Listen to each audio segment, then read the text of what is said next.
របៀបបង្កើតគណនី True Money ដោយខ្លួនឯងលោកអ្នកអាចធ្វើការទាញយកកម្មវិធី True Money App តាមរយៈ Play Store ក៏ដូចជា App Store សម្រាប់ប្រើប្រាស់លើទូរស័ព្ទដៃរបស់លោកអ្នកដោយគ្រាន់តែចុចប៊ូតុង Search វាពាក្យ True Money Cambodia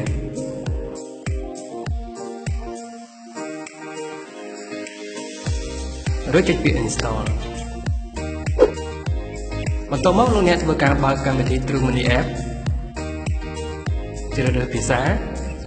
ចុចពាក្យបន្ទាប់ចុចពាក្យបន្តចុចពាក្យដំណើរការចុចពាក្យបង្កើតគណនីធ្វើការបំពេញព័ត៌មានរបស់លោកអ្នកនាមកូដនាមភេទថ្ងៃខែឆ្នាំកំណើត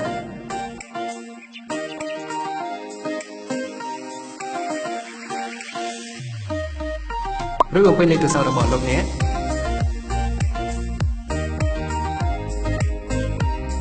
ជ្រើសរើសប្រភេទបានសម្គាល់ខ្លួនរបស់លោកអ្នកបញ្ចូលលេខបានសម្គាល់ខ្លួន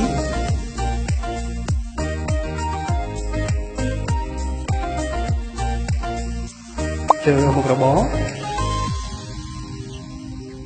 ឬជាពាក្យយល់ព្រមថតអត្តសញ្ញាណផ្នែកខាងមុខថតអត្តសញ្ញាណផ្នែកខាងក្រោយថតរូបរបស់លោកអ្នកជាមួយនឹងអត្តសញ្ញាណប័ណ្ណឬជាពាក្យបន្តបញ្ចូលលេខកូដផ្ញើសារ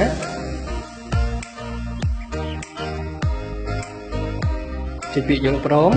ជាពាក្យបន្តបញ្ចូលលេខសម្ងាត់បួនខ្ទង់របស់លោកអ្នកបញ្ជាក់លេខសម្ងាត់បួនខ្ទង់របស់អ្នកម្ដងទៀតការបង្កើតគណនីរបស់ True Money ទទួលបានជោគជ័យឥឡូវនេះលោកអ្នកអាចរីករាយជាមួយនឹងការប្រើប្រាស់សេវាកម្មរបស់ក្រុមហ៊ុន True Money តាមរយៈទូរស័ព្ទដៃរបស់លោកអ្នកបានកាន់តែងាយស្រួល